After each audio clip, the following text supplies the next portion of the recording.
Oftentimes some of our brothers, they complain and they say that Sayyidina Ali radiallahu anhu had great animosity for the Sahaba radiallahu anhu ajma'in, and likewise the Sahaba had great animosity for Sayyidina Ali radiallahu anhu. Nothing, I tell you, nothing could be further from the truth. Sayyidina Ali was appointed as the advisor to Sayyidina Abu Bakr radiallahu anhu during his caliphate. Sayyidina Umar radiallahu anhu during his caliphate made Sayyidina Ali as part of his 10-member committee who he referred to of his advisors. So both these first two Khalifas of Islam made Sayyidina Ali their advisor. Sayyidina Umar, when he left for Jerusalem, he left Sayyidina Ali as the governor of Medina in his absence. This was the trust and the love and the respect that Sayyidina Umar had for Sayyidina Ali radiallahu anhu. Moreover, after the death of the wife of Sayyidina Ali, Fatima radiallahu anha, he remarried, and the sons he had from his next wife, guess what he named those sons? One of them was called Abu Bakr bin Ali, and the other one was called Umar bin Ali. This is after the death of Sayyidina Fatima radiallahu anha. How can a man who has hatred for these companions of the Prophet sallallahu alaihi wasallam name his own pieces of his heart, name his own sons after these great men? How is it even possible? At the time when Sayyidina Usman's house was besieged by the rebels, it was Sayyidina Ali himself who went on behalf of Sayyidina Usman to talk to these rebels and calm them down and send them away. He was the negotiator at that time. He even offered his own sons, Hassan and Hussein radiallahu anhum, to be the guards of the house of Sayyidina Usman radiallahu anhu.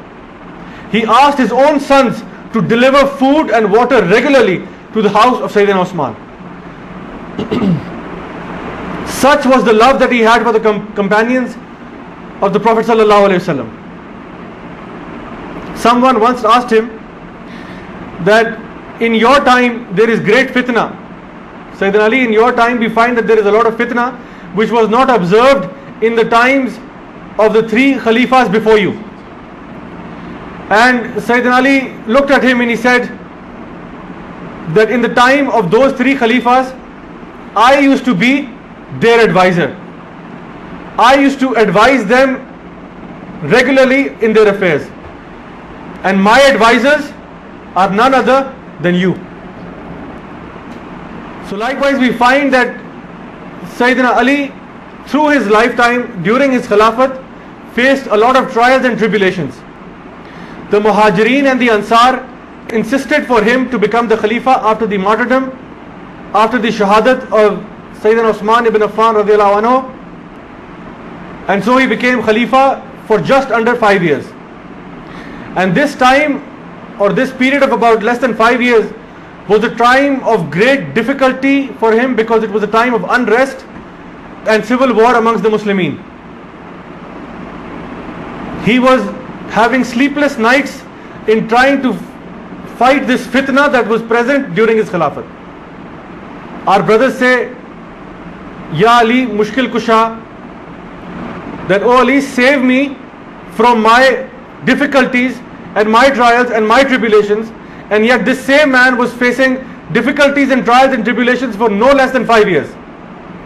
Allah subhanahu wa ta'ala mentions in Surah Al-An'am chapter 6 verse 17, وَإِن يَمْسَسْكَ اللَّهُ بِضُرٍّ فَلَا كَاشِفَ لَهُ إِلَّا هُوَ وَإِن يَمْسَسْكَ بِخَيْرٍ فَهُوَ عَلَى كُلِّ شَيْءٍ قَدِيرٌ.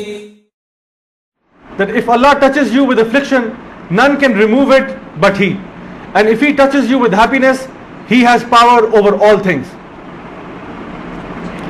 So, what we are taught in the Holy Quran is that it is Allah subhanahu wa ta'ala who gives us the difficulties, and it is He who can cure us and help us in the times of those difficulties. And nothing happens without the permission of Allah subhanahu wa ta'ala. Sayyidina Ali radiallahu anhu died as a martyr after being stabbed several times by the rebel named Abdul Rahman ibn Muljim. He was stabbed in his sides and he was hit on his head. And though he did not die immediately, he told his sons that treat this man kindly, give him food and water. And if I die, his life is left to justice, and he shall be slain for the deed he has done.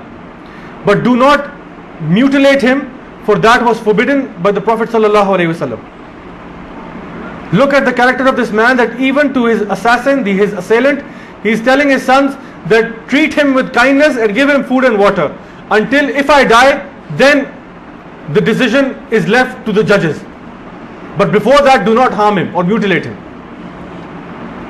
Sayyidina Ali was one who had always prayed before Allah to die as a shaheed, to die as a martyr for the cause of Islam.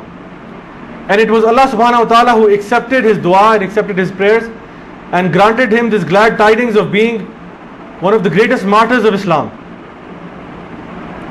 There is so much that we can learn from the life, the character and the personality, and his life speaks volumes to us of how a Muslim should conduct his life. It is a great source of knowledge and wisdom for us, and we pray that may Allah subhanahu wa ta'ala grant us the tawfiq to have the simplicity, the humbleness and the humility in our lives as was in the life of Sayyidina Ali radiallahu anhu. We pray that may he make us as brave and courageous and God-fearing as Sayyidina Ali radiallahu anhu. We pray that may Allah subhanahu wa ta'ala make us from amongst those who are always well pleased with Allah and with whom Allah is also well pleased. Wa akhiru da'wana alhamdulillahi rabbil alameen.